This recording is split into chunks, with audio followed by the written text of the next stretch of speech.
ayyutfi'u nurallah biafwahihim wa ya'ballah illa ayyutimma nura walau karihal kafirun.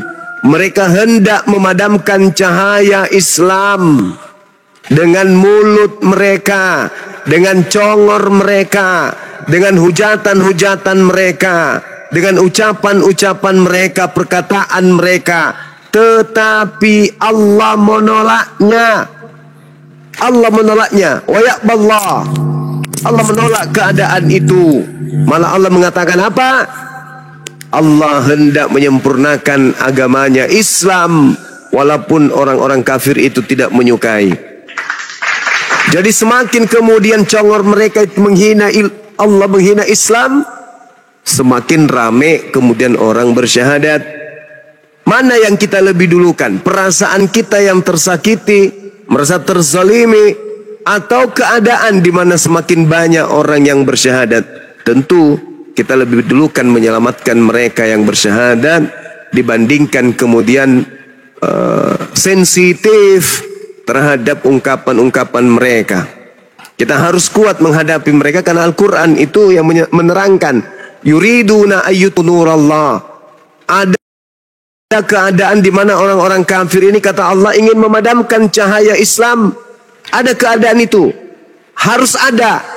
Karena Al-Quran mengatakan, maka karena itu harus ada, maka kita harus siap menerima keadaan itu. Konsekuensinya adalah sakit hati, marah, emosi, dan seterusnya.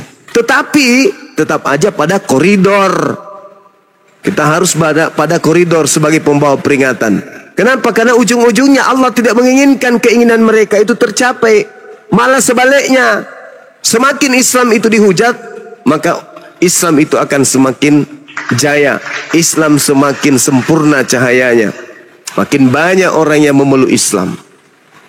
Nah, jadi kalau ada teman-teman yang menasihati juga itu tidak salah. Bang Suma jangan terlalu keras. Bang Suma jangan terlalu tegas. Ya mohon maaf. Inilah cara saya. Karena Al-Quran juga mengatakan illal ladzina zalamu minhum. Terhadap orang-orang zalim yang ada di antara orang-orang kafir yang mengaku-ngaku ahli kitab, kita harus tegas, kita harus tegas kepada mereka supaya mereka kemudian tidak mendapatkan korban-korban lain untuk mereka. Silakan Bang, diskusi dengan guru kami ya. Ya. Apa yang ingin ini Bang, judul dialognya ini hari Yesus palsu yang datang, apakah Yesus palsu atau Mesias palsu yang datang ke Paulus? Oh, Yesus atau Mesias palsu begitu. Coba. Iya. Karena kalau asli tolong kasih datanya, Bang. Silakan. Kalau berbicara Mesias, kita lihat di Mika 4 ayat 8. Dikatakan dia akan lahir di menara kawasan domba. Itu Mesias asli, makanya Yesus menggenapi kata kelahiran di menara kawasan domba di Bethlehem, Yerusalem. Nah, kalau Mesias palsu itu lahir di bawah pohon kurma. Begitu saudaraku. Ya, itu Mesias palsu itu lahir di bawah pohon kurma. Nggak ada nubuatannya, tiba-tiba nongol. Oke, baik. Saya tanggapi ya Bang ya. Oke, baik. Kalau di dalam Al-Quran dikatakan bahwa dalam surah As-Sukruf tanda kedatangan daripada Mesias beriringan dengan datangnya hari kiamat. Di dalam Al-Quran surah As-Sukruf, wa innahu la ilmul lis-sa'ah fala tamtarunna biha wattabi'un. Kedatangan Nabi Isa alaihissalam benar-benar menjadi pertanda datangnya hari kiamat. Nah, ketika Yesus ditanya Bang, di dalam Matius 24, Guru, apa tanda kedatanganmu? Tanda kedatanganku adalah matahari tidak bercahaya alias gelap, bulan tidak bercahaya, kemudian bintang-bintang berjatuhan, lalu kemudian dikatakan Dia akan terlihat di langit dan seluruh manusia di atas muka bumi ini akan melihatnya. Artinya ketika bintang berjatuhan, matahari menjadi gelap, bulan tak lagi bercahaya, itu adalah tanda kiamat. Dan itu dijelaskan dalam Al-Quran surah As-Zukhruf ayat 61. Berarti Yesus yang ditanya oleh Bani Israel dan Nabi Isa yang ada dalam Al-Quran itu ajarannya terindikasi sama. Sekarang yang datang kepada Kristen, ku Yesus Kristus, tapi tanda-tanda kiamat tidak ada. Berarti justru itu yang palsu. Cak Ayu, coba apa tanda Matius kedatangan Yesus? 20. Oke. Apa tanda kedatangan Yesus menurut Yesus? Silakan. Jadi tadi berbicara Mesias ya, sudah dinubuatkan di Mika 4 ayat 8. Yesus menggenapi nubuat itu. Iya, Terus itu dalam Yesus hati- anak Maria itu, Bang. Saya ngomong, jangan nafsu lah bulan puasa. Iya, soalnya kamu dongo. Kok kamu yang lebih dongok lagi? Lah, Tadi ini kan saya bilang, tanya, Mesiasmu itu kan Yesus yang datang kepada Paulus, bukan yang datang kepada Bani Israel. Mesias yang datang kepada Bani Israel itu mengaku diutus hanya kepada Bani Israel. Ente bukan Bani Israel. Yang diutus Ya. kepada Anda itu, sabar dulu. Yang diutus kepada Anda itu adalah makhluk yang keluar dari kubur, yang datang kepada Paulus. Itu Mesias kamu itu. Berbeda dengan Nabi yang datang di tengah-tengah Bani Israel. Belajar lagi lah. Oke, kamu ini muter-muter kayak gasing. Tadi udah bilang nubuatannya dia lahir di menara kawasan domba, bukan lahir di bawah pohon kurma. Itu yang Di pertama. mana diterangkan di Mika Bentar 4 dulu, nomor saya 8 belum tentang ngomong. kelahiran. Dasar penipu. Ya, yang Mika lahir di bawah 4 pohon nomor kurma 8 itu Mesias. tidak berbicara mengenai kelahiran Mesias, kawan. Jangan bohong lah. Loh, di Jangan menara berbohong. kawasan domba siapa yang lahir di situ? Tidak ada di situ mengenai kelahiran, kawan. Jangan Oke, bohong lah. kamu nggak Jangan mau bohong, ayat nggak itu? bagus. Oke, saya bawa Matius. Tidak bagus. 24 Tunggu dulu, ayat tunggu dulu. 5. Di dalam Mika 4 nomor 8 ada mengenai kelahiran nggak? Itu menggambarkan tentang kedatangan Mesias. Menggambarkan itu kitabnya Yahudi. Yerusalem, hai Itu putri kitabnya Sion. Yahudi. Saudara, itu kitabnya Yahudi. Kau tafsir seenak gundulmu. Gak ada tentang kelahiran di situ. Jangan kau tipu di sini. Oke. Sekarang Sebentar, Mesias saya yang jawab datang, dulu. sabar. Kamu santai, jangan kejang. Sabar ya. Anda tinggal dipencet di sini, Anda turun. Jadi sabar. Begini kawan, di dalam Al-Quran mengatakan tanda kedatangan Mesias adalah tanda kiamat. Yesus di dalam Matius 24 tanda kedatangannya adalah kiamat. Sedangkan Yesus yang datang kepada Kristen tak ada tanda kiamat. Berarti kalian yang punya Mesias yang berbeda. Ya, Coba saya tanya sama Anda. Menurut Yesus anak Maria yang datang ke tengah-tengah Bani Israel, tanda kedatangannya apa? Silakan. oke. Tadi kamu berbicara Mesias di Al-Quran datang pada hari kiamat. Berarti Allah SBT nggak ada ya? Berarti Allah SBT sembunyi. Mesias Kenapa yang larinya datang- di situ tuh? Loh, kamu kan yang bilang. Tuyul, Bisa akan ini datang ditandai dengan Anda hari berbicara, kawan. Anda berbicara mengenai Mesias, bukan bicara Allah Subhanahu Wa Taala. Kok jadi Iya, kayak kan dongok hari kali ya? kiamat yang datang kan Mesias, Isa Al-Masih. Berarti Allah SBT nggak ada, ngumpet. Kenapa? Udah kamu turun deh, turun. Ya Turunkan. Iya, kamu menang. Kau turun. Rendongo, kejebak dia. Mesias ketika datang diiringi oleh tanda-tanda kiamat. Nabi Isa ketika datang diiringi oleh tanda-tanda kiamat. Yesus Kristus yang datang kepada Yang Paulus ada berikutnya, nggak tanda-tanda kiamat? Ada nggak? Tidak ada tanda-tanda kiamat pada saat ada makhluk yang ngaku Yesus Kristus. Parah. Kita tidak ada waktu ya. Bedakan orang yang mau belajar dengan orang yang licik. Kalau yang tadi ini orang licik, nggak ada membahas tentang Allah, membahas Nabi Isa, membahas Mesias Al-Masih. Larinya ke Allah, berarti dia orang licik.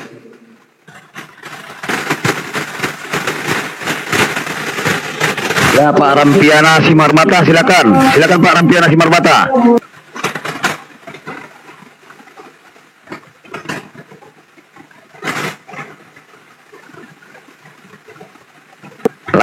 Laisi Marmata.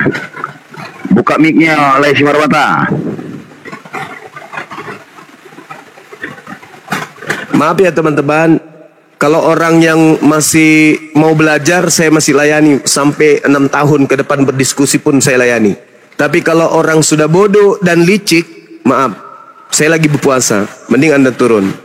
Saya tegas memang. Lebih baik saya berdiskusi 1.000.000 orang yang pintar daripada saya diskusi dengan seekor orang yang bodoh lagi licik. Jadi bedakan itu. Saya memang tegas. Kalau orangnya pintar, mau belajar, pasti saya layani. Mau bahas apapun itu saya layani. Tapi kalau sudah bodoh, sombong, bahlul, demit, pasti saya turunkan. Saya tidak suka.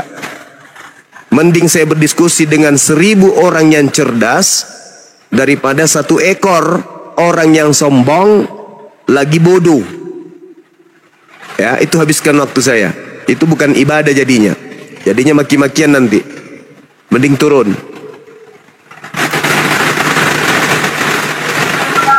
Itu Nadia, monitor. Sambut aja itu. Iya. Sang hukum, selamat sore. Assalamualaikum. Rampi. Tora, selamat siang. Assalamualaikum. Sang hukum. Ya, selamat siang. Selamat siang. Islam atau Kristen, Bang? Selamat siang. Kristen. Oke, silahkan sama Bang Juma. Baik, terima kasih. Dari tadi saya sudah mendengar dalam tanda kutip ocehannya dari sini. Suaranya kecil bang, bisa dikerasin sedikit. Oh bisa. Iya, silakan, makasih. Baik, terima kasih. Selamat Siap. jumpa lagi dengan saudara saya Juma. Maaf dulu kalau kategori saya beri Anda itu gelar Raja Dusta. Boleh, silakan. Baik. Nah, saya mengikuti suasana dari topik itu. Mesias mana yang palsu. Untuk pembuktiannya itu sangat gampang. Iya. Nah, boleh saya bertanya? Kok bertanya? Katanya mau membuktikan, kok bertanya? Iya, itu makanya. Nanti supaya kita harus satukan persepsi. Tadi katanya mau membahas Anda mau materinya. enggak? Pertanyaan saya kan jelas. Anda diagungkan sebagai gurunda. Saya cuma satu pertanyaan saya aja, baru kita mulai. jelas. Kalau Ketika Anda tidak Yesus suka, kalau Anda tidak suka, Anda boleh turunkan saya. Udah gitu aja kan Bang. Bilang aja saya nggak mampu. Satu pertanyaan aja sesuai dengan topik itu. Begini kawan. Lihat, ini semua ditonton orang. Untuk Tanda kedua kalinya. kedatangan Yesus menurut Yesus itu apa? Silakan. Saya belum mau jawab sebelum nggak bisa saya kamu tanya jawab, supaya memang nggak kita bisa. satukan persepsi. Memang Nanti nggak bisa, kita memang nggak debat bisa. kusir. Karena yang Satu datang pertanyaan kepada aja. Kristen itu Atau tidak bilang memiliki aja Anda tanda nggak itu, mampu. gitu. Anda nggak mampu kan? Anda nggak Orang-orang di mampu, bawah mampu sana- atau nggak mampu nih? Nah, udah turun kalau nggak mampu, nggak apa-apa. Kalau tidak ada Kristen pun tak apa-apa. Kita ngaji aja. Loh kok itu yang diturunkan? Loh kok dua-duanya diturunkan? Ini bebannya ada di Kristen. Karena Yesus berkata ketika ditanya oleh muridnya, apa tanda kedatanganmu wahai Yesus? Yesus menjawab, tanda kedatanganku adalah bla bla bla bla. Selain itu yang ngaku-ngaku Yesus jangan kau percaya. Gitu kawan. Ini bukannya menyelesaikan tugas malah mau bertanya aneh-aneh aja.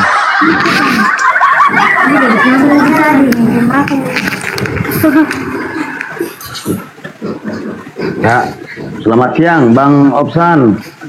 Ya, S788. Selamat siang menjelang sore. Bang Opsan. Ya, S788. Selamat siang menjelang sore, Bang. Nah. Baik.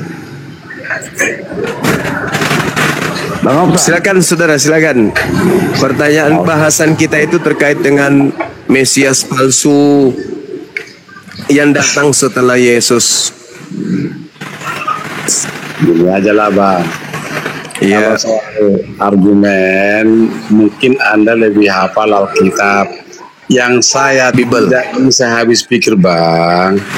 Ya. Anda begitu pandai membuat suatu narasi dari satu ayat Bapak baca itu, lalu Iya. analisanya terlalu canggih. Yang saya maksud di sini, Ya. kalau soal argumen saya akui, saya terus terang salut sama pribadi Anda, jujur aja. Cuma saya kadang-kadang kalau saya ngomong, kawan-kawanmu langsung salah paham. Yang saya maksud begini, sebagai anak muda lah ya, kamu jauh daripada umur saya. Tetapi narasimu soal argumen, saya akui semua orang Kristen kau libat semua. Tetapi jangan bohongi hati nuranimu bahwa apa yang dinarasikan Bang Juma itu, soal penyesat itu ada di zaman abad 7. Itu loh Bang. Yang datang kepada murid Yesus itu adalah orang yang hidup di abad ke-7 gitu maksudnya. Bukan maksudnya. Penyesat itu datang, tanda-tanda palsu itu loh Bang.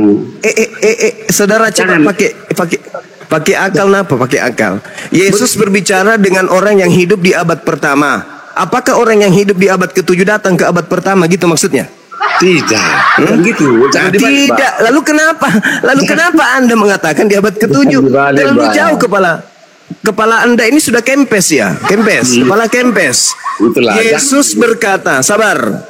Yesus berkata kepada muridnya, Bani Israel, waspadalah supaya jangan kamu.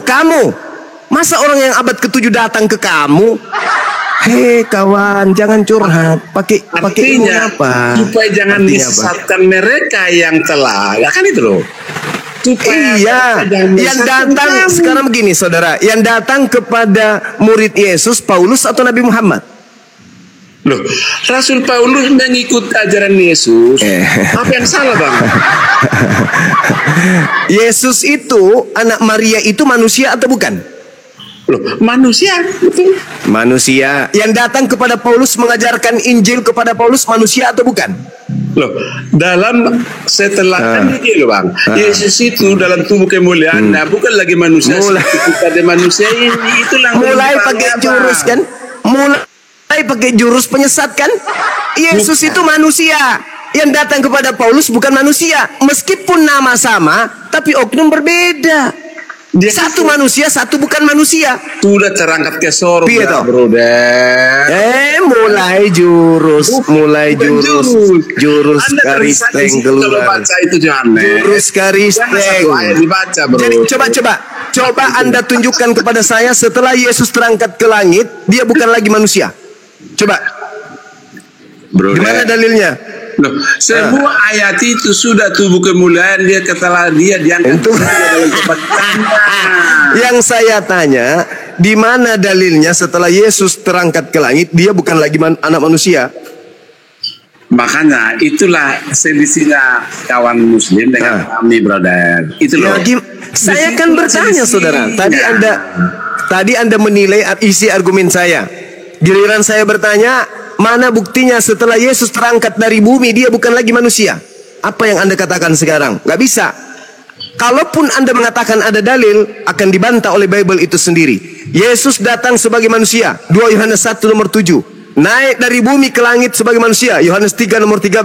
Duduk di surga, di langit, di samping Tuhan, Markus 14 nomor 62 sebagai manusia. Turun sebagai manusia, Matius 16 nomor 27. Menghakimi sebagai manusia, Yohanes 5 nomor 27. Tetap manusia, Ibrani 13 nomor 8. Yesus menaklukkan dirinya sebagai manusia, 2 Korintus 15 nomor 28. Lalu kapan Yesus bukan manusia? Kapan? Nah, sekarang gini. Kapan, Oke, Bang? udah hafal Kapan, kamu, kawan ya.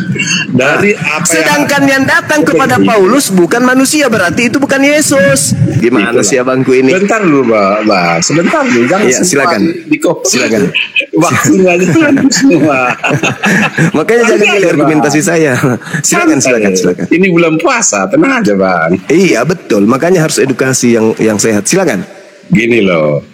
Kan itu Anda sudah baca. Saya katakan Anda lebih banyak menghafal ayat-ayat itu. Tetapi aku hanya sederhana saja. Ketika dia bangkit dari kubur, dia bukan lagi tubuh manusia seperti kita ini, brother. Tapi dia tetap anak manusia. Betul, anak manusia. Tetapi itu yang datang kepada Paulus, Bang, bukan manusia. Sebentar loh, Bang.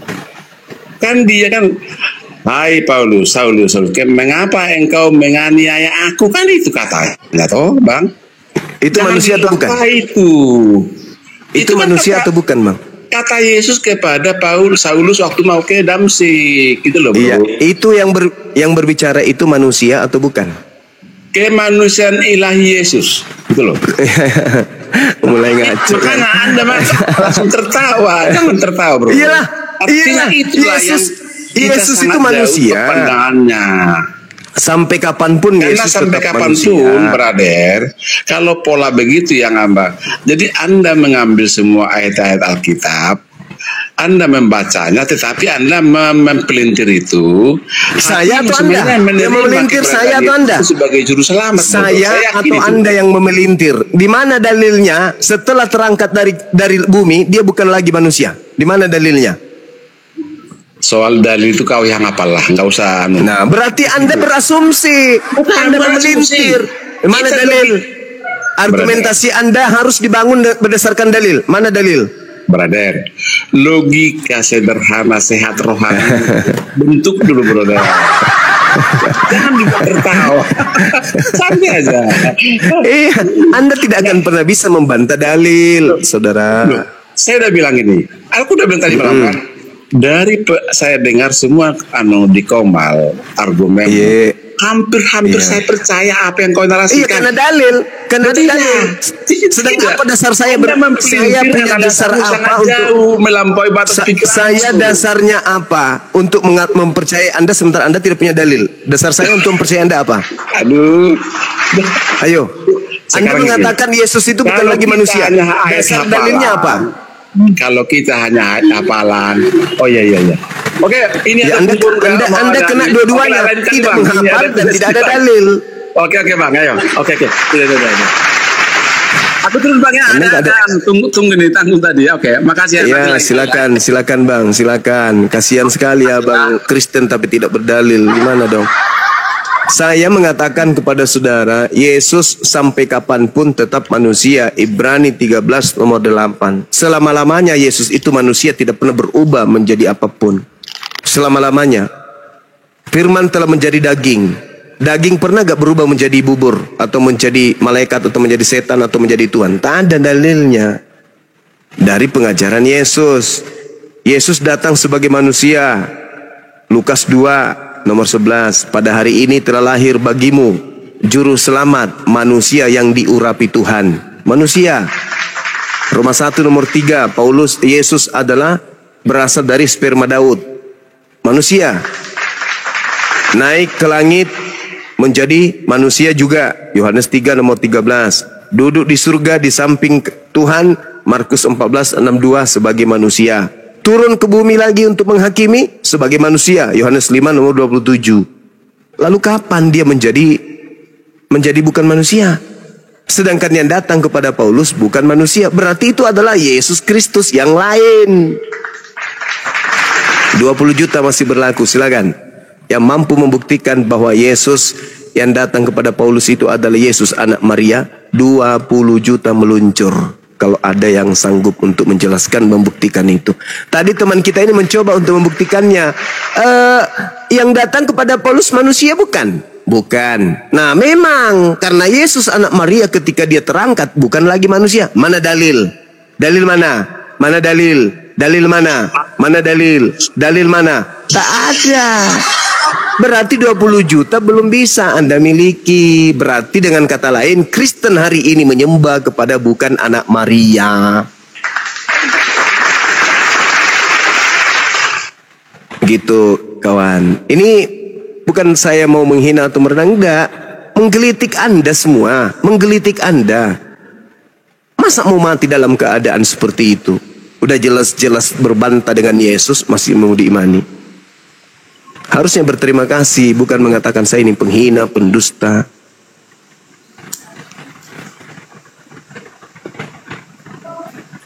Ayo teman-teman yang ingin kemudian diskusi baik, silakan. Disapa Dinda Nadia. Manjet, selamat siang. Manjet, selamat siang. Assalamualaikum. Monitor, Manjet, selamat siang. Assalamualaikum. Islam atau Kristen? Gigin. Assalamualaikum. Shalom Kak, saya Gigin Oke, dari Christian. Medan. Oke. Sebentar ya. Aku sayang. Ini apa ya? Aku sayang. Monitor. Aku sayang. Kristen Islam. Aku sayang. Ada suaranya dong monitor. Oke, saya turunkan ya. Manjet saya turunkan ya kalau nggak ada suara ya. Oke, silakan Bang Gigin sama gurunda kami Bang Juma. Selamat sore Bang Juma. Sore saudara. Jadi Silakan. saya umat Kristen yang kurang begitu mengerti soal Alkitab ya. Saya datang kemari juga karena saya penasaran begitu dengan pernyataan dari Bang Juma. Tadi Bang Juma mengatakan soal naiknya Yesus Kristus itu sebagai manusia ke surga, benar? Ya, dia naik ke langit sebagai manusia, tidak pernah berubah Bang. Oke, maaf ya Bang Juma, saya belum begitu mengerti soal agama yang saya anut, tapi saya mempercayai bahwasanya Allah Bapa itu yang di sorga adalah utusan dari Allah Bapa itu mengutus Yesus Kristus ke bumi untuk menebus dosa manusia. Itu yang saya percayai. Maaf ya Bang Juma, saya bukan mengajari, bukan juga menggurui. Jadi pertanyaan saya begini Bang Juma, bagaimana caranya Yesus itu sebagai manusia naik ke surga menurut agama yang Bang Juma percayai gitu? Sementara siapapun kita yang hidup di dunia ini belum tahu itu bagaimana surga. Saya masih penasaran ini. Menurut Alkitab saya, dia itu naik ke surga menjadi roh. Dia menjelma menjadi roh karena dia sudah mati di kayu salib, dikuburkan ke 3 hari kemudian baru dia naik ke surga. Dia itu naiknya seperti Dia naiknya itu jadi roh gitu, bukannya manusia gitu. Jadi menurut saya yang saya juga di sini komal dengan ada nih bapak gimana ya, satu pekerjaan saya tadi yang kirim link Bang Juma kepada saya. Coba Bang Gin masuk ke Bang Juma, mungkin nanti ada penjelasan di situ. Namanya Pak Kurnia, dia selalu yang sharing sama saya di pekerjaan gitu. Iya. Oke. Gimana Bang? Ya Bang Juma, saya bukan mau menggurui, saya mau tahu apa bisa sebagai manusia yang kayak seperti Bang Juma bilang bisa naik ke surga gitu. Mohon penjelasan Bang Juma. Terima kasih. Baik saudara, makasih. Jadi ketika berbicara mengenai hal yang di luar nalar kita, di luar kebiasaan kita sebagai makhluk manusia yang memiliki derajat tertinggi di antara seluruh ciptaan Tuhan, maka kita harus melibatkan kuasa Tuhan. Tidak bisa kemudian kita mengatakan bahwa itu tidak mungkin karena tidak masuk akal. Tetapi Al-Quran mengatakan la yus'alu amma yaf'al. Allah tidak ditanya tentang apa yang Allah kerjakan. Ketika Allah menghendaki kemudian Nabi Isa alaihissalam diangkat ke langit, maka itulah yang terjadi. Tidak ada kemudian hal yang tidak bisa ketika Allah menghendaki itu terjadi. Barrafa'ahullahu ilaihi wa kana Allahu azizan hakima. Allah mengangkat Nabi Isa. Diangkat ke langit Nabi Isa itu. Lalu kemudian Anda mengatakan bagaimana itu bisa terjadi? Allah yang menghendaki, bukan Nabi Isanya yang mau terangkat. Kalau Nabi Isa yang mau naik ke langit itu mustahil, karena Nabi Isa manusia. Tetapi karena pencipta langit dan bumi, sang pengutus menginginkan dia terangkat ke langit, maka itulah yang terjadi. Coba sedikit Anda melihat di dalam kitabnya Yahudi, di kitab Mazmur, data nomor 16-nya. Dengan panjang umur akan kukenyangkan dia, dan akan kuperlihatkan kepadanya keselamatan daripadaku. Ini cerita ketika kemudian ada sosok hambanya yang ingin dibunuh kemudian, lalu diangkat oleh Allah ke langit.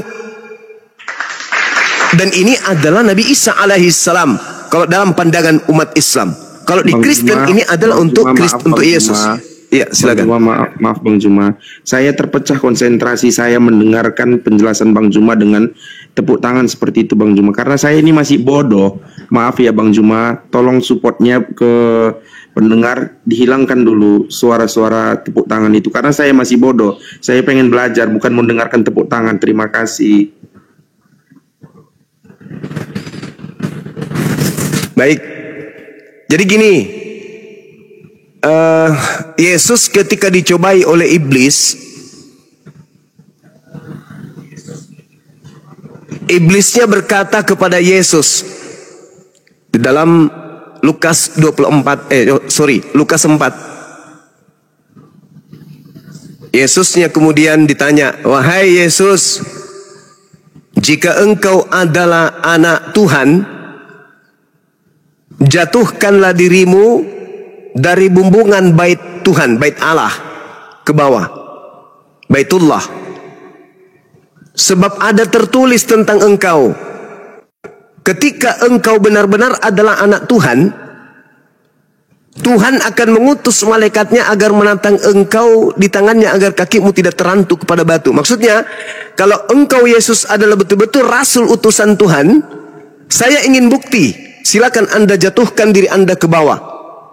Sebab Tuhan sudah menjanjikan bahwa Dia akan mengutus malaikatnya untuk menatang anaknya agar kakinya tidak terantuk kepada batu. Dan ternyata ada tertulis, betul-betul itu tertulis. Silakan Anda lihat di Mazmur 91. Di situ tertulis bahwasanya sebab malaikatnya akan diperintahkan kepadamu untuk menjaga engkau di jalanmu, mereka akan menatang engkau di tangannya supaya kakimu jangan terantuk kepada batu. Berarti Mazmur 91 ini adalah nubuat untuk Yesus. Nah, di situ Yesusnya diangkat ke langit, dengan panjang umur akan kukenyangkan dia. Artinya yang diterangkan oleh Al-Quran Nabi Isa diangkat ke langit itu betul adanya berdasarkan Bible dalam pemahaman Kristen. Barafahullahu ilai wa kana Allahu azizan hakima. Tetapi Allah telah mengangkat Nabi Isa dan tidak dibunuh oleh mereka, melainkan diangkat oleh Allah ke langit. Nah, itu ada buktinya Bang. Di dalam Mazmur 91, di dalam Lukas 4, nomor 4, nomor 5, nomor 6 dan seterusnya. Seperti itu. Silakan.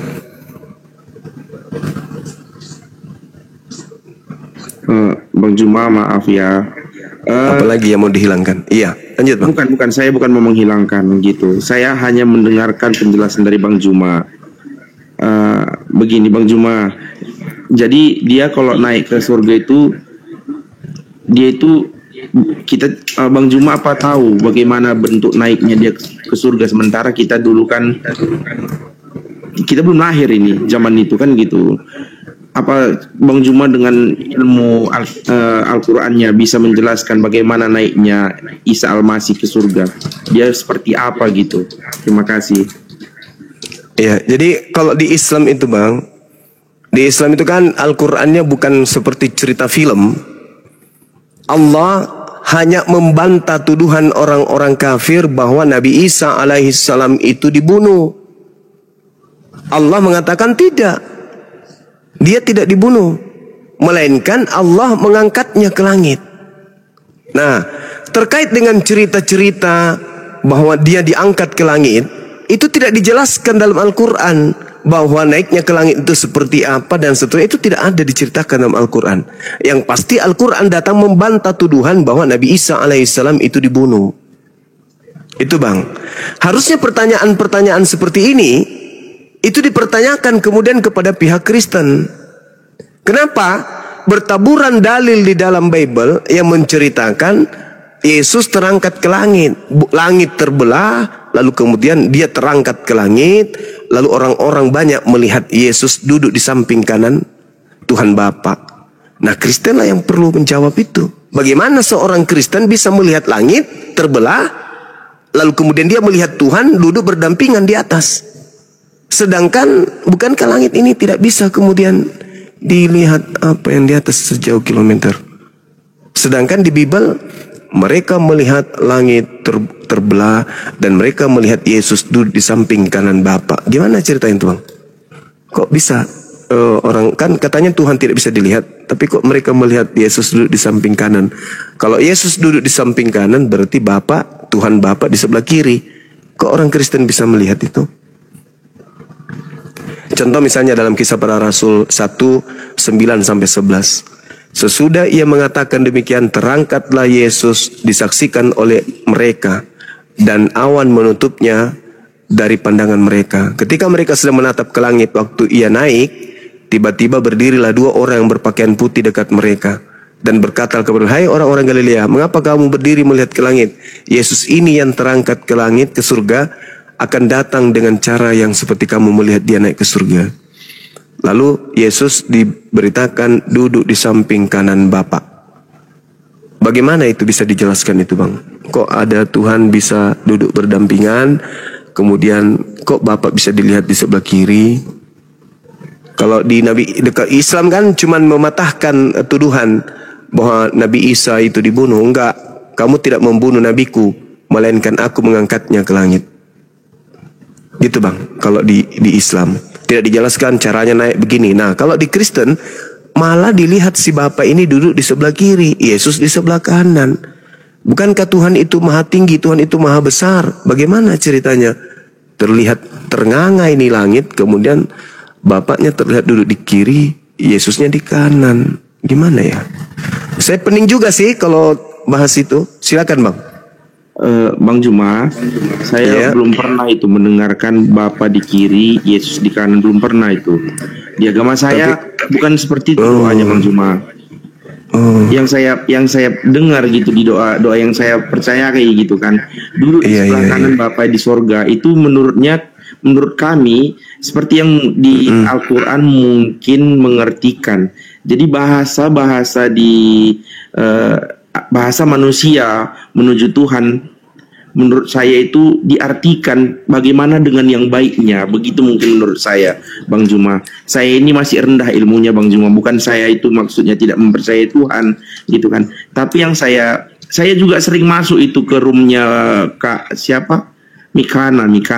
Belakangan ini saya mendengarkan juga Mikana, tapi saya tidak ya maaf ya. Saya pun sebagai umat Kristen tidak cocok dengan pernyataan Kak Mikana itu yang menyatakan bahwasanya Yesus itu menciptakan langit dan bumi. Menurut saya dari SD saya itu belajar agama yang diterangkan di situ bahwasanya Allah Bapa yang menciptakan langit dan bumi, bukan Yesus. Nah, di situ Tuhan Yesus itu disebut dengan Tuhan karena pengikutnya itu percaya dengan Tuhan, percaya dengan Yesus, makanya manusia menafsirkan bahwasanya Yesus itu adalah Tuhan seperti segambar dengan Allah Bapa yang di sorga. Karena satu pun manusia belum pernah menjumpai Bapa yang di sorga. Bahkan Yesus sekalipun belum pernah menjumpai pada saat itu Bapa di sorga. Menurut agama yang saya percayai ya, saya kan dari SD juga saya pelajari agama gitu. Jadi yang menurut saya percaya ini, dia itu Yesus itu diyakini sama umat-umatnya bahwasanya dia itu adalah Tuhan, dialah juru selamat yang dibicarakan orang banyak. Makanya umat-umat Kristen itu mengakui bahwasanya Yesus itu adalah Tuhan gitu.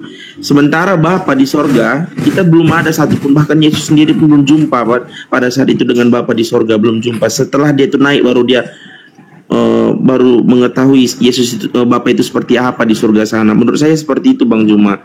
Jadi di sini yang saya tidak percayai gitu. Menurut cerita dari Bang Juma ini belum saya percaya, belum saya yakini bahwasanya naik ke surga itu sebagai manusia. Sementara surga itu dimanapun kita tidak tahu, Bang Juma. Naiknya seperti apapun saya tidak tahu, Bang Juma. Itu yang saya dari tadi dengarkan. Gimana naiknya ya? Gitu yang menurut saya, Bang Juma. Jadi mohon maaf Bang Juma, saya bukan ada ilmunya, saya masih mau belajar gitu, Bang. Mohon kasih penjelasannya yang lebih bisa dimengerti dengan akal sehat saya. Tapi gitu, apakah Anda percaya bahwa Yesus itu terangkat?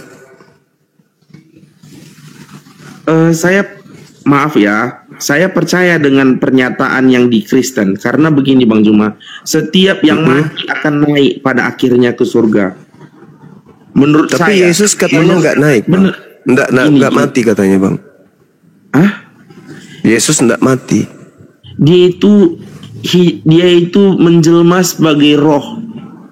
Menjelma sebagai roh dari ini yang Bang bahaya Juma. ini. Saya maaf ya Bang, saya masih belum ada ilmunya. Saya menafsirkan menurut dari yang saya percayai. Saya mohon maaf, ini typing yang di bawah-bawah ini saya nggak bacain karena menghilangkan konsentrasi saya. Jangan peduli Bang Miguel. Langsung fokus sama Bang Zuma.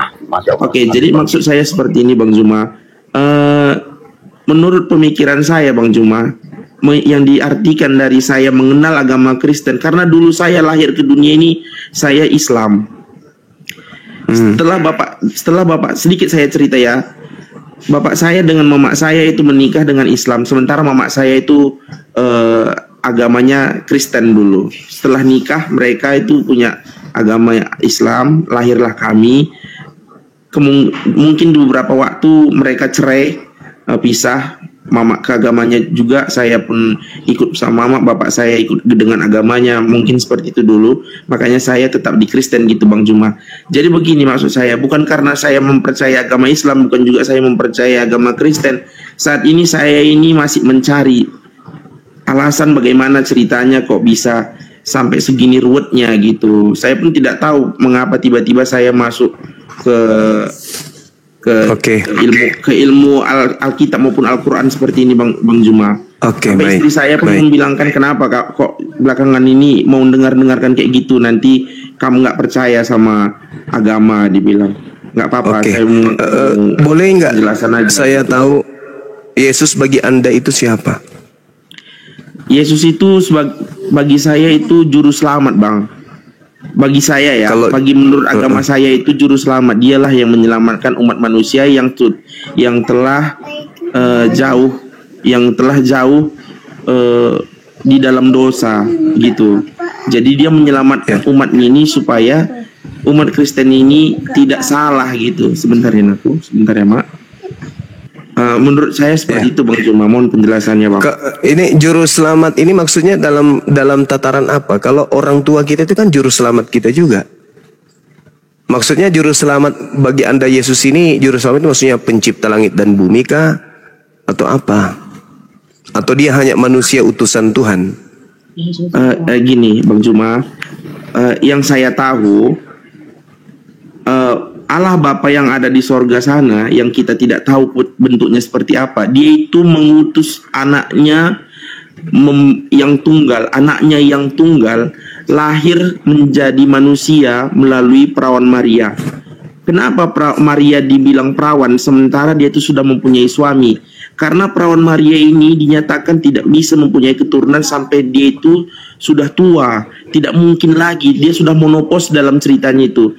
Jadi dengan karunia Tuhan, dia itu menghendaki bahwasanya Yesus itu akan lahir dari seorang perempuan yang bernamakan Maria dengan umurnya segitu, yang tidak mungkin lagi tidak mempunyai keturunan. Tapi dia itu dengan kuasa Allah Bapa tadi itu dia memberikan apa? Dia memberikan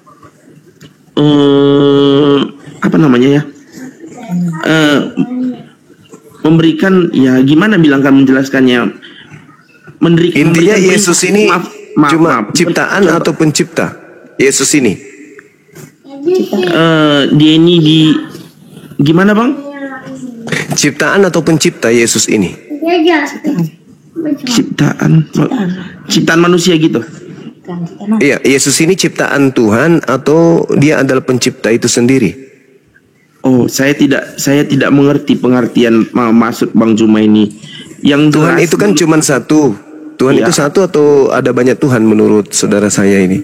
Oh, menurut saya Bang Zuma, Tuhan itu cuma satu. Tuhan itu yang kita percayai. Kalau yang mana yang satu itu, Yesus atau Bapa? Bagaimana Bang? Bapa. Yang satu itu Yesus atau Bapa? Menurut saya Tuhan itu Bapa di sorga. Berarti bukan Yesus ya? Yesus itu kita mempercayai dia, bahwa melalui dialah kita sampai ke sorga. Berdoa kita itu kita maksud Anda kita itu, maaf Bang kita Zuma. yang maaf Bang Juma, jangan kunci omongan saya karena saya belum mengerti arti ucapan Bang Juma ini. Saya pun maaf, saya ini ibaratnya domba yang tidak mempunyai domba itu cuma Bani Israel, Bang. Kita bukan domba. Kalau ada orang di luar Israel ngaku domba, itu serigala nyamar. Oke Bang Juma, saya yang merasa saya seperti domba yang tidak punya gembala. Maaf Bang Juma, saya ini merasa diri saya saat ini seperti domba yang tidak mempunyai gembala, yang tidak mempunyai tuan. Baik, Yesus itu gembala untuk siapa? Gembala menurut Yesus, umatnya. Ya, siapa umatnya, Bang? Umatnya itu adalah orang yang percaya akan Tuhan Allah Bapa di sorga. Bahwasanya semuanya orang. Bagi yang percaya dengan Allah Bapa di sorga. Ingat gak cerita ketika ada seorang ibu yang percaya kepada Yesus tapi dia cuma dianggap sebagai anjing? Saya belum sampai situ, Bang. Nah, itu ceritanya di Matius 15 tuh. Ketika ada seorang perempuan yang datang kepada Yesus, percaya sepercayanya kepada Yesus, apa kata Yesus? Tidak layak roti yang disediakan untuk anak diberikan kepada anjing. Apa kata perempuan non-Yahudi tersebut? Betul, Yesus. Tapi bukankah anjing makan sampah yang jatuh dari meja tuannya? Apa kata Yesus? Besar imanmu ibu. Berarti Yesus mengiyakan bahwa di luar Yahudi yang ngaku-ngaku percaya. Matius 15 nomor 22, 23, 24, 25. Matius 15 ayat 24, 22, 23, 24, 25. Ya. Di situ ada seorang perempuan yang datang kemudian kepada beliau. Ketika dia menyingkir di Tiros, di Sidon, ada perempuan Kanaan datang kemudian dia katakan gini, kasihanilah aku, wahai Tuan, anak Daud, karena anakku perempuan ini kerasukan setan dan sangat menderita. Tetapi Yesus sama sekali tidak menjawab wanita tersebut. Lalu murid-muridnya datang dan meminta kepadanya, suruhlah ia pergi. Ia mengikuti kita dengan berteriak-teriak. Sehingga Yesus ketika diperintah oleh muridnya, Yesus suruh dia pergi perempuan ini. Jawab Yesus kemudian kepada perempuan itu, aku diutus hanya kepada domba-domba yang hilang dari umat Israel. Itu adalah orang yang bertemu langsung dengan Yesus. Tapi Yesus mengatakan, aku diutus hanya kepada domba yang hilang dari umat Israel. Sedangkan mohon maaf, saudara Gigi Bani Israel enggak? Apa Bani Israel? Dari suku mana Bang ini? Saya suku Karo. Wah, ini dia. Sorry. Jangan tertawa. Saya suku Israel itu hanya 12 suku, Bang. Tidak ada suku Karo dari anak Yakub. Sedangkan Yesus diutus hanya kepada ke-12 suku tersebut. Bang Juma, gini loh, Bang Juma nanya seperti itu. Saya pikir secara manusiawi saat ini saya mempunyai suku apa, makanya saya bilang saya suku Karo gitu, Bang. Saya ini orang bodoh, Bang Juma, bukan orang pintar. Jangan mengatakan bodoh. Selama Anda ingin belajar, itu adalah orang pintar. Jangan menertawai kebodohan saya. Sorry, saya minta maaf. Jadi gini kawan, Yesus mengaku, aku diutus hanya kepada domba yang hilang. Dari mana? Dari umat Israel. Saya bertanya, apakah Anda umat Israel? Anda mengatakan iya. Saya umat Israel. Yang disebut umat Israel itu Bani Yakub, keturunan Yakub. Israel itu anak Yakub, anak Nabi Yakub. Anda orang Karo. Bagaimana ceritanya itu, Bang? Nyambungnya di mana itu, Bang? Gini Mas, ini Bang, menurut saya karena saya mengakui saya Israel gitu kan, karena saya Kristen gitu, Bang. Oh, nggak bisa, Kristen dengan Israel itu berbeda. Bukan satu itu. Bani Israel itu, Bani itu artinya apa? Itu bahasa Ibrani. Bani dari kata Ben. Ben itu artinya anak jasmani. Anda bukan anak jasmani, bukan anak biologisnya Yakub. Berarti Anda nyamar. Gitu, saudara. Nah, Yesusnya mengaku, aku diutus hanya kepada domba yang hilang dari umat Israel. Anda bukan umat Israel. Silakan.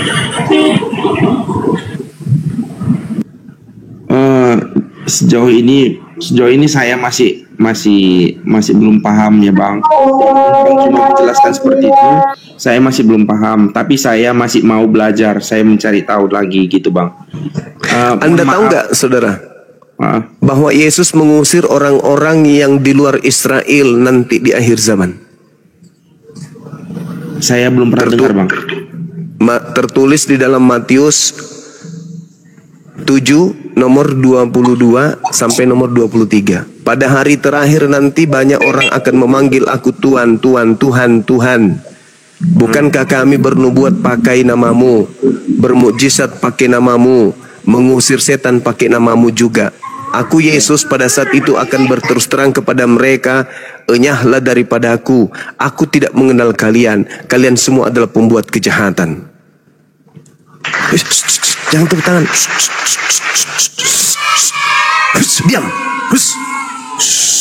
Diam. Diam. Oke. Jadi Yesusnya mengusir Bang. Orang-orang di luar Yahudi diusir sama Yesus, termasuk Anda. Itu dalil di dalam kitab Anda tuh, di Matius 7 nomor 22 sampai nomor 23. Yang memanggil Yesus Tuhan adalah Kristen. Yang bernubuat pakai nama Yesus Kristen. Yang mengusir setan pakai nama Yesus Kristen. Yang bermujizat pakai nama Yesus Kristen. Kristen diusir oleh Yesus Bang. Perih itu Bang. Tapi mau kayak mana lagi? Harus ada pengikut Yesus sang penyesat. Karena Yesus berkata, waspadalah kepada penyesat yang bernama Yesus Kristus. Masya Allah. Bunda Milan tidak kapok-kapok juga ternyata. Jadi gitu. Makasih Bun. Barakallahu Jadi fik. menurut Abang, ya gimana? Jadi menurut Abang Yesus Kristus itu menyesatkan bagi umatnya. Yesus Kristus yang datang kepada Kristen itu bukan anak Maria Bang. Bukan utusan Tuhan yang datang ke tengah-tengah Bani Israel. Itu Yesus yang berbeda. Itu Yesus palsu itu. Yang kalian sembah itu yang Bang, palsu itu. Bang, ya. Gini Bang. Ya. Ada nggak dalilnya menurut Abang di Al-Quran itu bahwasanya Yesus itu ada yang palsu? Yes. Al-Quran surah An-Nisa.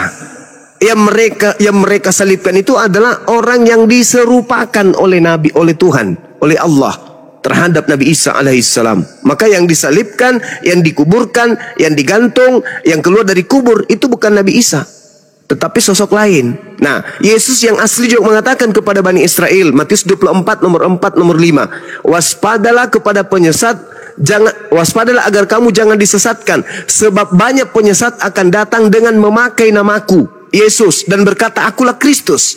Dia akan menyesatkan banyak orang. Maksud Yesus, setelah aku akan muncul Yesus Kristus yang palsu, tugasnya menyesatkan dan dia akan menyesatkan banyak orang. Jangan tepuk tangan. Sabar. Nah sekarang siapa di dunia ini yang mengaku pengikut Kristus? Kristen. Sedangkan Yesus mengatakan waspadalah kepada Kristus. Kristus palsu yang datang setelahnya, yang menyesatkan manusia dan banyak menyesatkan banyak orang dan akan menyesatkan banyak orang. Di mana tertulis Bang? Matius 24 nomor 4 nomor 5. Jadi kalau hari ini Kristen mengatakan Yesus Kristus adalah Tuhan kami, ya wajar, memang pantas. Karena memang ada penyesat yang ngaku Yesus Kristus. Kalau hari ini kalian mengatakan kalian benar, kalian tidak salah, ya memang namanya juga orang yang sudah tersesat. Orang kalau tersesat di jalan Bang, selalu merasa dirinya benar. Kalau dia sudah sadar bahwa jalan saya ini tidak benar, maka dia akan keluar untuk mencari jalan yang lain. Selama dia mengatakan, oh ini jalannya kok udah benar, kok ini nggak ada kok yang salah, ini pohon ini sudah benar, tanda-tanda jalan ini lorongnya, ini sudah jalan ini, ada sungai ini sudah benar, ini jalannya. Itu orang tersesat itu, yang sombong. Sudah jelas-jelas dia sudah tahu ini adalah bukan jalan, tapi dia masih sombong, angkuh. Itu tanda-tanda orang yang mati dalam kesesatan. Yesus berkata kepada Bani Israel, waspada, ketika ditanya oleh Bani Israel di dalam Matius 24, Guru, apa tanda kedatanganmu? Tanda kedatanganku, kata Yesus, 1, seperti kilat yang bersinar menyambar dari timur sampai ke barat. Berarti kedatangan Yesus nanti itu seibarat matahari yang bersinar dari timur sampai ke barat. 2, matahari menjadi gelap. 3, bulan tidak bercahaya. 4, Bintang-bintang di langit akan jatuh. Kelima, kuasa-kuasa langit berguncang. 6, aku Yesus akan terlihat nampak di langit, dan seluruh manusia di atas muka bumi akan melihat aku. Itu 6 tanda kedatangan Yesus menurut Yesus. Sedangkan Yesus palsu ketika datang kepada Paulus, ketika datang kepada penulis kitab Wahyu di Pulau Patmos, ketika datang kemudian kepada Kristen-Kristen yang mengaku, aku tadi malam bertemu Yesus, aku mimpi bertemu Yesus, itu tidak disertai oleh tanda-tanda.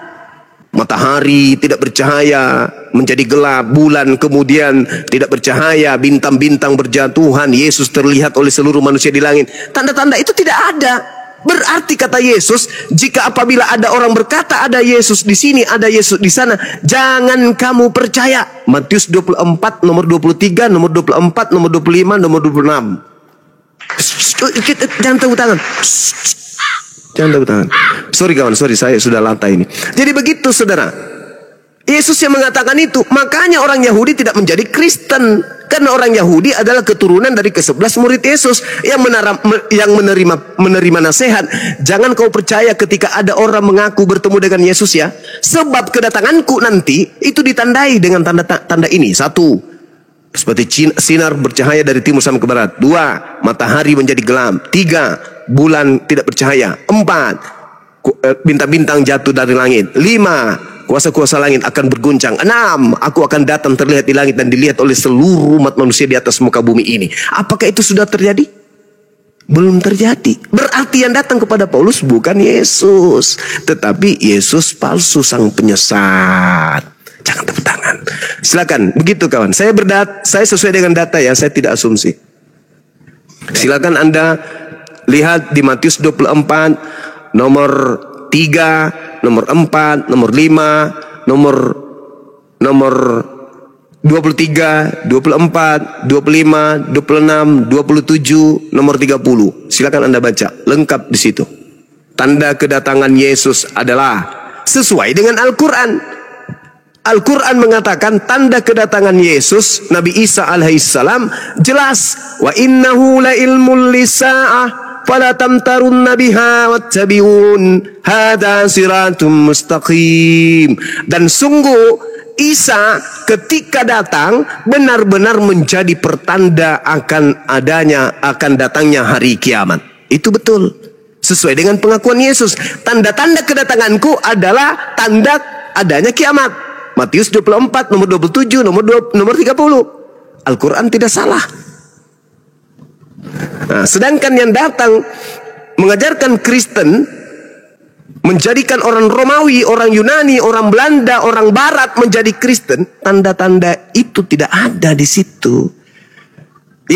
Paulus mengatakan dalam Galatia 1 nomor 11 nomor 12, aku menerima Injil bukan dari manusia, tetapi aku menerimanya dari Yesus Kristus. Pertanyaannya, sejak kapan Yesus berubah menjadi bukan manusia? Nah, sedangkan kawan, ketika Paulus mengatakan aku menerima Injil bukan dari manusia tapi dari Yesus, itu sama dengan dia mengatakan Yesus datang bukan sebagai manusia kepada Paulus. Sedangkan di dalam kitab 2 Yohanes 1 nomor 7, siapakah penyesat itu? Bukankah dia yang pergi ke seluruh dunia yang tidak mengaku Yesus datang sebagai manusia? Itulah penyesat, itulah antikristus. Jadi Paulus ditanya nih, Paulus sini, kamu duduk. Suma duduk situ, sampingnya Paulus. Nah kalian berdua mau kutanya, Paulus, ya paman, kamu pernah tahu tentang Yesus? Tahu. Dia pernah datang kepadamu? Pernah. Datangnya Yesus kepadamu itu sebagai manusia atau bukan? Bukan. Yesus datang kepadaku bukan sebagai manusia. Itu kata Paulus. Oke. Sekarang Bang Suma ditanya, Bang Suma, iya paman, kamu pernah dengar Yesus? Pernah dengar. Yesus pernah datang nggak kepadamu? Enggak. Yakin Yesus tidak pernah datang kepadamu? Enggak. Kalau Yesus datang kepadaku, kiamat sudah terjadi paman. Karena Yesus mengatakan ketika aku datang, tanda-tanda ini akan menyertai. Apa itu? Bintang-bintang akan berjatuhan, kuasa-kuasa langit akan berguncang. Apalagi matahari tidak lagi bercahaya tapi gelap. Bulan tidak lagi bercahaya. Kiamat. Enggak, saya enggak ada Yesus datang kepada saya. Walaupun yang Bang Zuma maksud kalau dia datang melalui mimpi itu termasuk akhir zaman. Iya, kan Yesus mengatakan tanda-tanda kedatanganku. Kalau aku yang datang, tandanya adalah bla bla bla bla. Jadi kata Yesus, jadi apabila ada orang berkata ada Yesus di sini, ada Yesus di sana, jangan kau percaya. Sebab akan muncul Kristus palsu, nabi palsu, untuk melakukan banyak mujizat dan menyesatkan banyak orang, dan bahkan menyesatkan orang-orang pilihan juga. Itu kata Yesus. Coba Anda buka Matius 24 nomor 23 dan 24. Mana banyak orang yang disesatkan oleh Yesus Kristus yang palsu itu? Ya Kristen. Karena Kristen itu artinya pengikut Kristus. Sekarang permasalahannya adalah, adakah tanda-tanda itu sudah terjadi? Tidak ada. Berarti Yesus yang datang kepada Kristen atau yang datang kepada para murtadin itu seluruhnya berdasarkan Yesus asli, semuanya adalah Yesus palsu. Kata siapa? Kata Yesus dong, bukan kata Bang Suma. Dalilnya mana? Matius 24 nomor 23, nomor 24, nomor 25, nomor 26. Lalu kapan Yesus itu datang? Baca Matius 24 nomor 27 dan nomor 30. Tanda-tanda kedatanganku adalah 1, 2, 3, 4, 5, 6. Apakah tanda-tanda itu ada pada Paulus? Nehi, tidak ada. Ndek nara. Artinya yang datang kepada Paulus itulah penyesat. Karena Yesus berkata, waspadalah kepada penyesat yang datang kepadamu dengan memakai nama Yesus dan berkata akulah Kristus. Dia akan menyesatkan banyak orang. Nah, tergenapi enggak di agama Anda? Tergenapi. Matius berapa? Yesus berkata, Matius 24 nomor 2, nomor 3, nomor 4, nomor 5. Apakah tanda-tanda itu sudah ada menurut Yesus? Kan ditanya tuh sama orang-orang muridnya, guru, ya paman, apa tanda kedatanganmu? Wah, Yesus jelaskan, tanda kedatanganku adalah matahari tidak lagi bersinar, matahari menjadi gelap, bulan tak bersinar. Itu tanda kedatangan Yesus. Apakah itu sudah terjadi? Belum. Loh, banyak kok yang mengaku kedatangan Yesus. Ada yang murtad nih. Pada saat aku umroh ya, aku melihat ada Yesus duduk di atas Ka'bah. Pada saat aku tahajud ya, ada seberkas cahaya datang kepadaku dengan memakai surban, rambutnya gondrong, wajahnya bercahaya dan berkata, akulah adalah Yesus. Pada saat aku lagi sujud berdoa kepada Allah, tiba-tiba aku mendengarkan suara dan aku berpaling. Aku lihat ada cahaya dan di situ tertulis Kristus. Makanya aku murtad. Nonsen itu semua. Yesus berkata, waspada ketika ada sosok yang datang kepadamu mengaku Yesus Kristus. Itu bukan aku. Jangan kau percaya. Jangan dari Al-Quran, dari Bible aja itu udah patah itu. Kalau di Al-Quran Nabi Isa sudah terangkat, tak ada lagi Nabi Isa nggak ada. Nabi Isa datang nanti ketika mau kiamat. Jadi Yesus nanti datang ketika mau kiamat. Berarti yang datang kepada Paulus, yang datang di pastor, yang datang di gereja, itu bukan Yesus anak Maria. Itu penyesat. Mana orang yang disesatkan yang banyak itu kata Yesus anak Maria? Nah, siapa pengikut Kristen? Pengikut Kristus di sini? Islam atau Kristen? Ya Kristen. Berarti orang banyak yang disesatkan oleh Kristen, oleh Kristus palsu adalah pengikut Kristus. Siapa mereka itu? Ya mohon maaf, Kristen. Kalau bukan Kristen, lalu mana orang sesat, orang banyak yang sesat pengikut Kristus? Ada nggak selain Kristen pengikut Kristus? Nggak ada, cuman Kristen aja. Makanya ketika Yesus berkata, aku diutus hanya kepada domba yang hilang dari umat Israel, ada sosok yang keluar dari goa kuburan berkata, pergilah ke seluruh dunia, jadikanlah seluruh bangsa menjadi pengikutku. Itu siapa? Itu siapa? Siapa yang menginginkan kemudian disembah, diibadahi selain daripada Tuhan? Siapa yang selalu ingin menyamai Tuhan? Bukankah itu iblis? Dan dia berkata di data Matius 28 nomor 18, kepada aku telah diberi kuasa. Bukankah iblis ketika mencoba Yesus di dalam Lukas 4 nomor 6, Yesus, ya iblis, sembahlah aku sus. Kalau kau menyembahku sus, aku memberikan kuasa baik di langit maupun di bumi, sebab akulah penguasa dunia ini, dan aku berhak memberikan kepada siapapun yang aku kehendaki. Itu kata iblis. Itu kata iblis. Tapi dia tidak berhasil mencobai Yesus anak Maria, nggak berhasil. Maka iblis mundur dan menunggu waktu yang tepat. Pada kala manakah, pada saat manakah kemudian waktu tepat itu? Pada saat Yesus Isa alaihissalam sudah tak ada di bumi, maka leluasa sang Yesus palsu, leluasa sang iblis mengaku Yesus. Karena sudah tak ada nabi-nabi, tidak ada nabi di saat itu, tidak ada rasul lagi saat itu, tidak ada nabi. Yesus adalah nabi terakhir untuk Bani Israel. Ketika dia diangkat ke langit, tak ada nabi pegangan sebagai pegangan akidah umat manusia. Maka iblis kemudian leluasa. Mau ngaku Musa juga boleh, mengaku sebagai Elia juga boleh, mengaku Yesus Kristus juga boleh. Iblis mau menyamar seperti apapun boleh. Apesnya, yang percaya bahwa itu adalah Yesus Kristus orang Roma, Yunani. Maka didirikanlah kemudian kekaisaran Romawi. Agama pertama kerajaan mereka yang resmi adalah Katolik. Katolik ini nanti pecah karena diprotes sama orang-orang yang ada dalam Katolik itu sendiri, yang memprotesnya kemudian membentuk sekte baru bernama Protestan. Dari sana pecah lagi nanti. Wah, ini nggak benar ya, pecah lagi menjadi ini, menjadi itu, menjadi ini, menjadi ini, banyak sekali. Yang mana pada intinya semua adalah pengikut Yesus yang dilandaskan kepada perintah pergilah ke seluruh dunia, jadikanlah seluruh bangsa menjadi pengikutku. Maka terpecah-pecahlah anak keturunan Adam. Ada yang menyembah Yesus Kristus, ada yang menyembah kepada Tuhannya Yesus Kristus.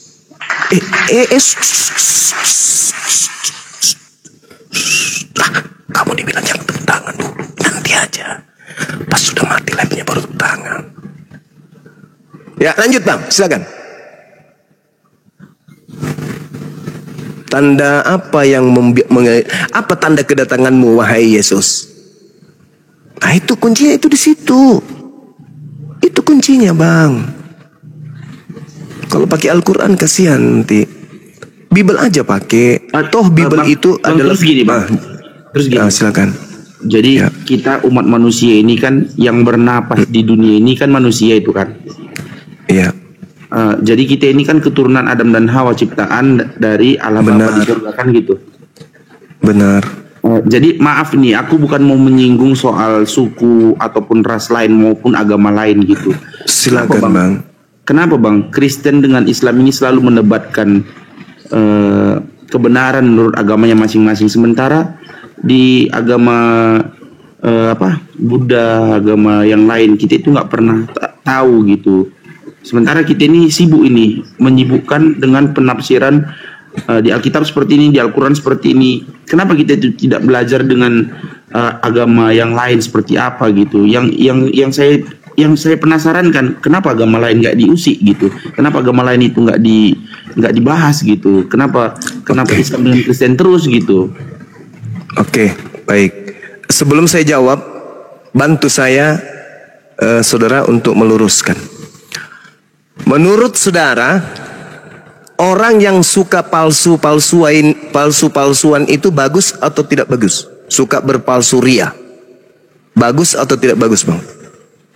Menurut saudara, misalnya nih, Anda melihat ada mobil mewah, kemudian karena Anda ingin menyaingi, Anda membuat mobil palsu yang mirip dengan mobil mewah tersebut.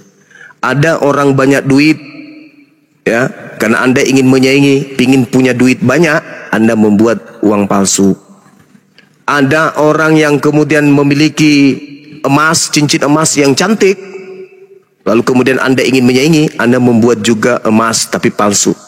Bagus gak menurut saudara orang yang suka berpalsu-palsu ini? Menurut saudara, sebelum saya jawab yang tadi, silakan.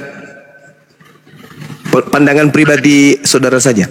Begini, silakan. Bang. Menurut saya yang palsu-palsu ini, contohnya macam emas palsu, contohnya macam mobil palsu gitu kan. Mobil saya belum pernah melihat yang palsu.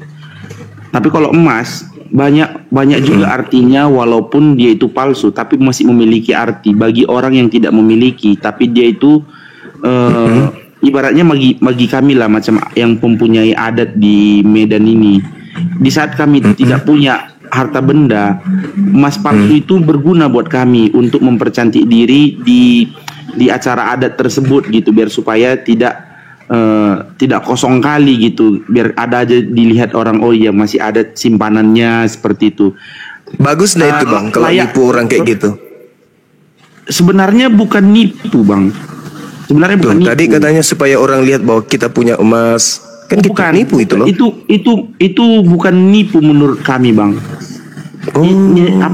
Karena gini bang, kalau bagi orang Karo bang, bagi orang Karo, kami adat suku Karo gitu, kami ada di adat kami itu emas ada artinya emas itu pernik mempercantik diri, mempercantik diri, dan itu bukan emas, itu tapi hanya sebuah simbol mempercantik, membentuk menjadi sebuah adat istiadat dia. Contohnya kalau abang pernah lihat adat Karo pernikahan itu, dia itu ada di dada perempuannya itu macam kalung yang besar kali gitu. Terus di kepalanya itu pun ada. Itu bukan emas ternyata. Itu bukan emas bang, itu hanya mempercantik diri, dan aslinya itu memang mungkin dulu itu emas, tapi setelah modern gini kan nggak mungkin bang emas sebesar itu dibawa-bawa. Kita pun kan takut gitu. Jadi kenapa nggak warna terong aja bang, warna ungu? Kenapa harus menyamai emas supaya dianggap emas sama orang lain? Gini bang, adat istiadat orang kita bang, adat istiadat orang Karo itu ada, memang dia itu bahasanya emas ada bang, emas dia itu menyerupai yang bentuk emas itu ada. Itu wajib kita pakai di saat kita itu melakukan pernikahan. Seperti itulah adat kami. Supaya dianggap banyak uang, banyak emas. Bukan bang, karena gini, bagi kami bang, adat istiadat Karo itu kan, waktu melaksanakan pernikahan itu, dia itu adalah raja dan ratu satu hari. Jadi kami itu seperti raja dan ratu, walaupun kami itu berbohong bahwasanya emas yang kami pakai itu adalah palsu. Tapi berarti bohong itu boleh ya? Demi kebaikan menurut saya boleh, menurut saya yang bodoh ini bang. Ya. Oke, saya sudah paham. Baik, saya akan jawab. Jadi ketika Anda bertanya, kenapa Islam dan Kristen ini senantiasa kemudian selalu berdiskusi, berdebat, dan saling mengungguli satu sama yang lain. Yang pertama, agama Kristen itu adalah agama yang diajarkan untuk supaya orang lain menjadi Kristen. Yang tadi yang saya katakan, Matius 28 nomor 19, pergilah ke seluruh dunia, jadikanlah seluruh bangsa menjadi Kristen. Itu dulu. Jadi ada misi agung ya, supaya kemudian orang di luar Kristen bisa menjadi Kristen. Jadikanlah seluruh bangsa, itu perintah. Anda harus menjadikan saya menjadi Kristen. Itu perintah. Matius 28 nomor 19. Markus 16 nomor 16, beritakanlah Injil kepada seluruh makhluk. Jadi kalian diperintahkan untuk menginjili kami. Yang percaya baptis, yang tidak percaya akan dihukum. Itu di dalam agama saudara. Jadi agama Anda tidak seperti agama Yahudi. Jadikanlah seluruh bangsa menjadi Yahudi, itu nggak ada. Nggak ada tuh. Jadikanlah seluruh bangsa menjadi pengikut Musa, itu nggak ada. Atau di Hindu tidak ada kemudian ajaran jadikanlah seluruh bangsa menjadi Hindu. Atau Buddha, jadikanlah seluruh bangsa menjadi Buddha, itu nggak ada. Hanya di Kristen yang punya misi kemudian jadikanlah seluruh bangsa menjadi pengikut. Pengikut siapa? Pengikut Kristus. Itu satu. Islam datang bukan kayak begitu. Islam mengatakan beritakan, berita kebenaran, beritakan saja, sampaikan saja. Yang mau percaya silakan. Yang tidak percaya silakan. Ud'u ila sabili rabbika bil hikmah. Serulah manusia kepada jalan Tuhanmu dengan cara yang baik, dengan cara yang benar. Itu dalam Islam tuh. Jadi Islam mengajarkan untuk diberitakan kepada orang lain, tetapi tidak dipaksakan untuk menjadi Islam. La ikraha fid din. Tidak ada paksaan dalam memeluk agama Islam. Sedangkan di Kristen, jadikanlah seluruh bangsa menjadi muridku. Itu perintah. Anda harus menjadikan saya. Kalau tidak, Anda berdosa, Anda bersalah. Anda melanggar perintah Bible, perintah amanat agung. Nah, sehingga ketika ada perintah menjadikan seluruh bangsa menjadi pengikut, maka apapun Anda lakukan seperti tadi, mas-mas. Orang Kristen menyebut Tuhan mereka menjadi Allah, membacanya Allah. Paulus Anda sebut Rasul. Di dalam kitab saudara hanya Bible Anda sebut Alkitab. Kalian suka berpalsu-palsu ria. Demi apa? Demi untuk menjadikan orang lain menjadi pengikut Kristen. Bang Juma. Coba. Iya. Kami nggak membilangkan Yesus itu Allah, Bang. Yesus itu hanya dia itu Tuhan, Bang. Allah iya. Itu dia Bapa di sorga gitu. Iya. Maaf nah itu dia. Di mana original teksnya? Di mana di Bible Anda yang bahasa Yunani itu ada sebutan Allah? Bang Juma. Itu tidak ada. Bang Juma, iya benar. Abang menanyakan sama orang yang seperti saya ini nggak bisa jawab, Bang. Yang saya bilang itu supaya Anda tahu. Benar. Saya bahwa agama Anda itu suka berpalsu-palsu ria berdasarkan dengan apa yang Anda katakan tadi tentang mas-mas. Siap. Berbohong boleh demi kebaikan. Bagi saya, bukan bagi orang lain. Itu Bible. Coba Anda lihat kenapa disebut Bible Anda dengan sebutan Alkitab. Apa dasarnya? Padahal Alkitab itu adalah nama lain daripada Al-Quran. Zalikal kitabu la raiba fihi hudal lil muttaqin. Alkitab adalah nama lain dari kitab sucinya umat Islam. Kenapa pula Kristen ikut-ikutan menyebut Bible dengan sebutan Alkitab? Apa tujuannya? Ingat kata Yesus, waspadalah kepada penyesat. Penyesat itu suka nipu-nipu. Penyesat itu suka kamuflase. Begini Bang, semalam saya mendengarkan komalnya Kak Mikana sampai jam 2:30 pagi. Jadi dalam pikiran saya ini masih dekat ini. Dia bilang semalam agama Islam itu adalah agama terakhir. Iya, karena Yesus mengatakan Yesus mengatakan apa tentang agama Islam? Yang menjelaskan semalam Bang siapa ya semalam?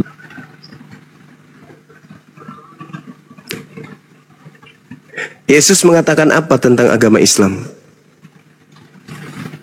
Jika hidup keagamaanmu tidak lebih baik dari ahli Taurat, kamu tidak akan masuk ke dalam surga. Berarti syarat untuk masuk surga, agamanya harus lebih sempurna, lebih baik daripada ahli Taurat. Berarti apa tuh? Islam. Yesus berkata masih banyak hal ya silakan. Bang Juma, maaf ya Bang. Silakan. Saya mendengarkan menurut cerita dari Kak Mikana semalam. Menurut penjelasan dari umat muslim semalam yang masuk ke dalam roomnya Kak Mikana, dia bilang semalam itu bahwasanya Al-Quran itu adalah agama terakhir setelah dari Kristen, agama tertua. Dia bilang semalam. Mencari kebenarannya pun saya masih mencari nih Bang.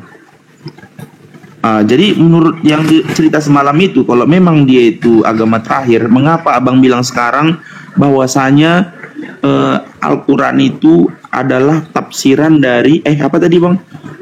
Alkitab itu adalah persamaan dari Al-Quran, begitu ya Bang? Yang tadi abang bilang tadi apa? Begini saudara, kitab Anda itu kan aslinya bahasa Yunani. Iya benar. Terus kenapa menjadi Alkitab? Kenapa menjadi namanya nama kitabnya umat Islam? Jadi Alkitab. Ini mungkin bisa saya jawab Bang Juma. Kalau dia karena gini, bahasa Yunani itu kan tidak bisa kita mengerti itu Bang. Artinya apa gitu kan? Kecuali ada artinya di bawahnya seperti Al-Quran pun kan ada itu bahasa Arab yang aslinya kan ada kan Bang. Tapi di bawahnya kan ada itu bahasa Indonesianya. Kan gitu. Menurut saya, bagi saya ini, menurut pemikiran saya yang tidak berilmu ini, mungkin dia ini diterjemahkan menjadi Alkitab karena dia ini sudah diartikan dengan bahasa Indonesia. Mungkin seperti itu Bang. Alkitab itu mana ada bahasa Indonesia Bang? Alkitab itu bahasa Arab. Oke. Sekarang bahasa Arab. Alkitab itu bahasa Arab aslinya. Iya. Oke. Terus Bang, terus. Bahasa Indonesianya buku. Bukan Bang. Ini arti menurut saya ini Bang, yang tadi Abang jelaskan ini, pemikiran saya ini bahwasanya isi Alkitab itu adalah bahasa Yunani. Seperti itu tadi Bang. bahasa Arab Alkitab itu. Jadi gini saudara, kitab Anda itu kan bahasa Yunani. Ya, Ketika benar. masuk ke Indonesia, terjemahkanlah secara jujur dalam bahasa Indonesia. Iya. Itu sudah Alkitab. terjadi. Lah Alkitab itu bahasa Arab, bukan bahasa Indonesia. Tetapi lembaga Bible menyamanyamakan dengan penduduk mayoritas punya kitab, yaitu Al-Quran, Alkitab. Supaya apa tujuannya? Supaya banyak umat Islam menjadi pengikut Yesus Kristus. Makanya kitabnya yang bahasa Yunani, Biblos atau Biblika, dirubahnya menjadi Alkitab. Itu makanya saya bertanya, apakah sesuatu yang suka berpalsu-palsu itu baik? Tentu tidak baik. Yang suka menyamai dirinya dengan orang lain, itu tidak baik, itu perbuatan bagus, itu penyesat itu. Berarti menurut penafsiran Abang, Alkitab itu palsu. Sekarang saya tanya gini, bisakah firman Tuhan itu dikoreksi dan direvisi? Bisa tidak firman Tuhan dikoreksi, direvisi oleh manusia? Bisa enggak? Ya. Menurut saudara? Karena gini Bang, kalau menurut saya, enggak, saya tanya dulu saudara. Bisa tidak firman Tuhan dikoreksi, direvisi manusia? Oke, ini saya jawab. Menurut saya pun masih belum tahu ini Bang, kenapa ada perjanjian lama dan perjanjian baru. Setelah perjanjian baru berarti manusia yang ditanya Bang, yang ditanya dijawab Bang. Kakak menghargai sedikit pertanyaan saya. Saya itu ngomong sama Bang Juma. Sebentar. Pertanyaan saya, apakah firman Tuhan bisa dikoreksi dan bisa direvisi? Tidak Bang. Tidak. Nah, kitab Anda direvisi berapa kali dalam berapa tahun? Itulah yang saya nggak tahu itu Bang.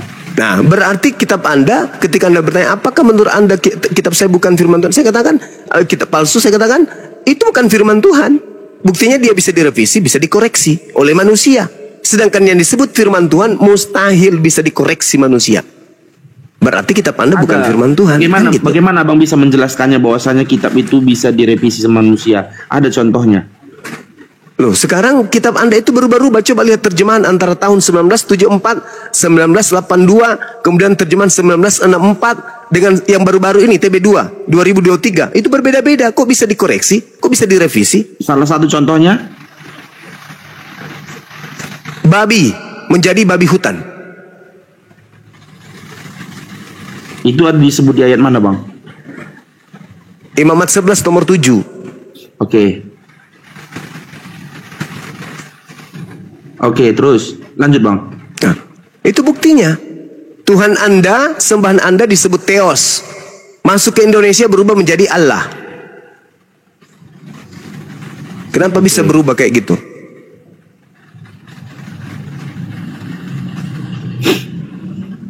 Oke, terus? Ya itulah yang saya katakan saudara. Mustahil firman Tuhan bisa dikoreksi, diperbaiki oleh manusia. Yang bisa diperbaiki dan dikoreksi oleh manusia hanyalah perkataan manusia. Dengan kata lain, kitab Anda bukan firman Tuhan. Karena firman Tuhan mustahil bisa dikoreksi, bisa diperbaiki. Masa kita yang ngoreksi Tuhan sih? Masa kita yang merevisi perkataan Tuhan? Tuhan kau salah, yang benar begini. Masa bisa kayak gitu? Berarti Tuhan itu tidak sempurna, tidak maha tahu. Sehingga butuh manusia untuk meluruskan lagi ucapan-ucapannya. Itu bukan Tuhan saudara. Makanya kami umat Islam tidak pernah menganggap kitab Anda itu sebagai firman Tuhan. Al-Quran saya mengatakan wa qulil haqqu mir rabbikum. Fawailul lil ladzina yaktubuna al-kitaba bi aydihim tsumma yaquluna hadza min indillah. Celakalah orang yang menulis sebuah buku dan mengatakan itu firman Tuhan padahal itu bukan firman Tuhan. Itulah kitab saudara. Baik Bang Gigin, pegangan jangan sampai oleng, pakai sabuk pengaman, tarik rem tangan. Kejadian dan kedatangan makhluk halus mengaku Tuhan. Bilangan menyesatkan, pasal 1 ajaran pagan, butir 2 anak Tuhan dilahirkan. 5 petualang dipimpin mantan perompak, badan kurus dan kepalanya terlihat botak. Antioquia dilanda lapar dan pemberontak, Agabus mengutuk penyesat kafir berteriak. Ninja Hattori berpetualang ke Pulau Patmos, ditemani sosok berwujud Ultraman Kosmos. Mereka lapar dan haus, lupa bawa air termos sebelum sampai di checkpoint kantor pos. Perjalanan selanjutnya penjahat ini ke Tarsus, berbekal roti ikan gabus dan sebotol spiritus. Dengan rasa cemas kehabisan perak dan fulus, nyawa terancam, pikiran mulai tak becus. Dan akhirnya menemukan Dewa Tamus. Penyesat ini pendusta yang beringas, siapapun seterunya pasti ditebas. Monster berwujud manusia ganas, menciptakan kehancuran di bumi luas. Manusia picik dan bengis si botak ulus, membatalkan Taurat dengan iming-iming fulus. Semua tulisan diilhami dengan roh kardus, konsepkan Tuhan disalib, tombak terhunus. Si botak setan kaum Farisi, bejat dan laknat memprovokasi, menyebarkan pagan dengan inklusi, menjajahkan limbah Roma Yunani. Jika isinya bagus, kau bilang firman. Jika isinya bobrok, kau bilang perumpamaan. Jika isinya kagak jelas, kau bilang kiasan. Dan jika isinya kakek Sugiono, kau bilang kutukan. Lagi ditanya apakah kafir berakal? Jawabnya imani dan akal nakal. Tuhan pencipta jadi bayi, apakah masuk akal? Jawabannya macet seperti congor tertelan sendal. Sekian, terima gaji, stay tune. Bagaimanapun juga tetap tidak akan pernah bisa mengalahkan yang namanya Al-Quran.